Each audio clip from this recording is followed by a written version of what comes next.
How's it going, everybody? Thank you for watching another video. So it's been a week now since I was out there at Overland Expo West 2022. And if you haven't been to one of these, I highly recommend it. It is extremely overwhelming and ridiculously fun. Outside of looking at all of the ridiculous vehicles and speaking with the owners and seeing all of the new products, you got to decide if you want to take part in that circus or if you want to take part in one of these many classes or workshops that they got going on. So that's just Saturday's schedule, and they run from about 8 in the morning all the way till about 7 o'clock at night, where they have the party hour there. But just a lot of great information, and I wanted to share with you guys. I sat in a workshop by Officer Mike, retired officer. The workshop was 1 hour long, and it was called Camp Security Do's and Don'ts. Now, a lot of this might seem like it's common sense, but I would beg to differ at this point, because something is common sense in your mind, but if you don't put it into practice in a routine, then it's useless. Let me show you this information I got.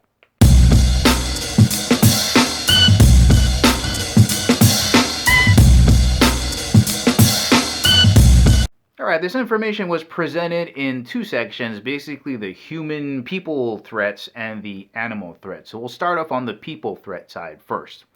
The first big thing, the overarching theme to remember is, well, I guess it doesn't matter. They know that you're out there, and they know where you're at, and they know you have stuff, okay? It doesn't matter if it's people, humans, or animals.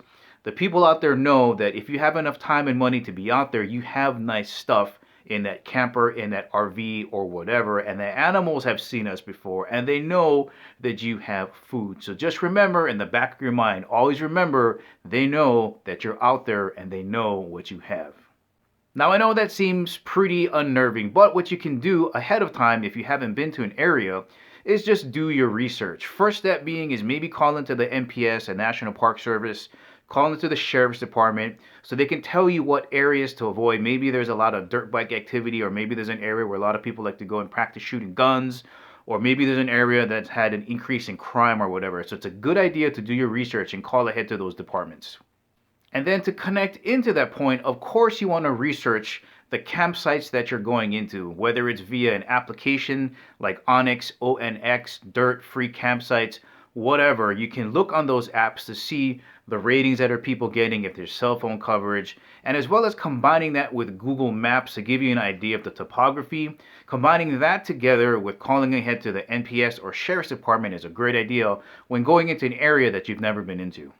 Next up is you want to make sure you get to your campsite with plenty of daylight. You want to avoid getting to campsites that you've never been to when it's dark, because everything looks different in the dark. Yeah, you can use your flashlights to look around, but everything is very two-dimensional. You want to have the ability to assess the easiest way out in case you get into a situation where you got to leave in a hurry. You want to make sure you don't run yourself into a ditch or a tree or a wall when you're backing out. You want to have the ability to look for animal tracks and droppings, and most of all, look at the people around you. See if there's many people or no people or anything else that could be a possible threat to you that you might not catch because you're in the dark. So, heavily advised to get to your campsite in the daylight, because I've done that twice where I got there a little bit late, and even though it was at an RV park, it felt a little bit unsettling that I couldn't see the entire area.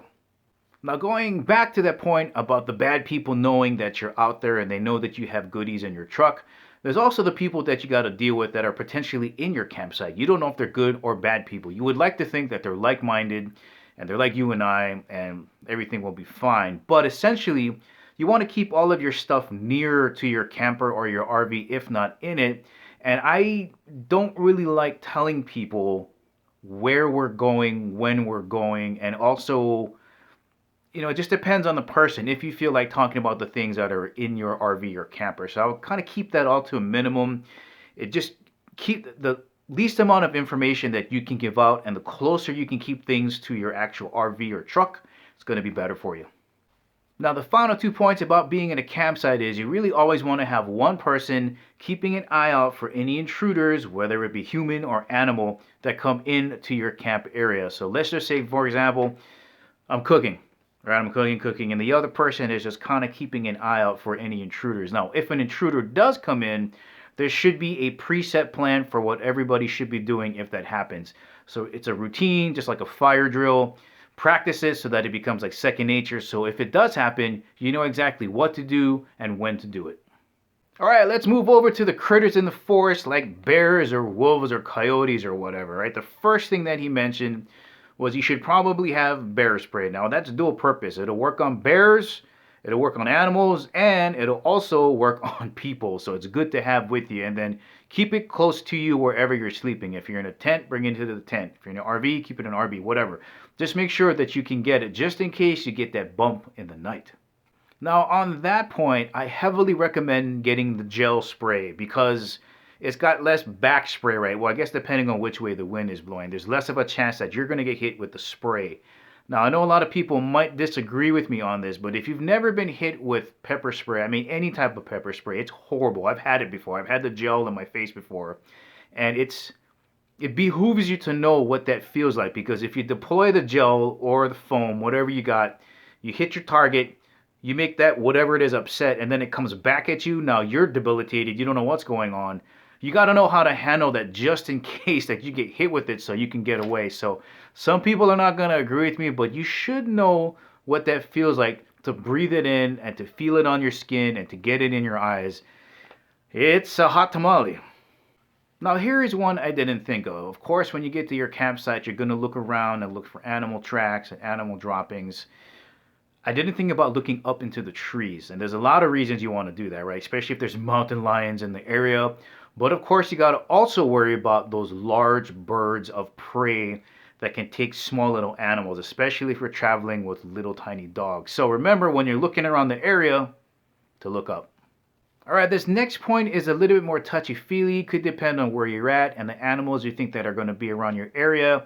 And I personally think it's going to be up to you to decide how far you want to take this next point because it has to deal with the handling and storage of food and waste, like your food waste. So I know some people that will not cook anywhere near their campsite. They'll go like 100 yards away from the campsite. And the reason you want to do that is just because you're cooking outdoors doesn't mean that the aroma disappears. It's going to linger in that area for a while. It's going to attach to your tent, your RV, especially if you're cooking in the outside. And depending on the area that you're in, the critters are going to be able to smell that for a really, really long time. Officer Mike told us a story of his friend who was driving to a campsite. He was eating some kind of fast food, and they did everything properly. They stored all the rubbish away. They hung the rubbish on a tree, but the bear still could smell the couple pieces of French fries that were on the bottom of his Jeep. Bear came in, broke through the window, ripped out his seats just to get to those few pieces of French fries that were on the bottom of his Jeep. So keeping that in mind, we all have to decide, know where we're going, what kind of critters are going to be in the area.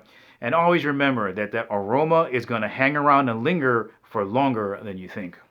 All right, next up, Officer Mike told us a story about his friend that ran into a mountain lion with some cubs. All right, so running into a predator. Basically, friend kind of froze, saw that the mountain lion had some cubs, backed away slowly, remained kind of big, and just kind of backed away until he wasn't a threat anymore. Now, hopefully, if you and I get into that situation, we don't turn around and run because predators are programmed to chase after things that are running away from them. So that's going to trigger that instinct. So again, back away slowly, and at least if it charges you, you have, hopefully you got a knife on you or your bear spray or whatever so you can defend yourself, but you definitely don't want to turn around and run.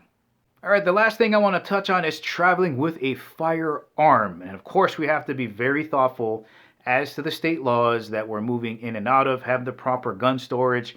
Most importantly is your training. And no matter how much you think you're trained, you should train some more. You have to upkeep that training. You can't let it lapse because this is a firearm and we need to be responsible gun owners. I would even suggest that if you're traveling with somebody else, that other person be as competent as you are just in case you can't get to that firearm so that person can assist in the situation. Now, knowing this and talking with Officer Mike in this class, and also thinking about what they really focus on in a CCW class. And that's the aspect of is if you deploy your firearm, you are going to change the lives of just more than yourself. There's a lot of people that you're going to affect, your family, your friends, that other person's family and friends.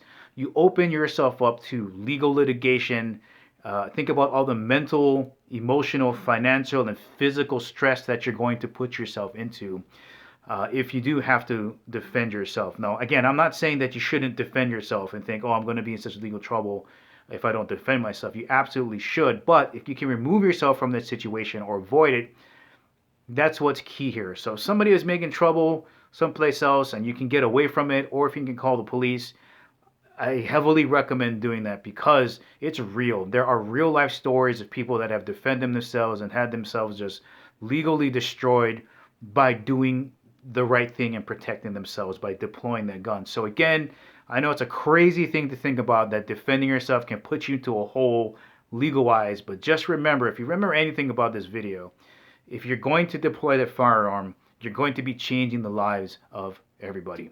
Well, alright guys, I hope you enjoyed this video. Thank you for watching. I'll catch you in the next one.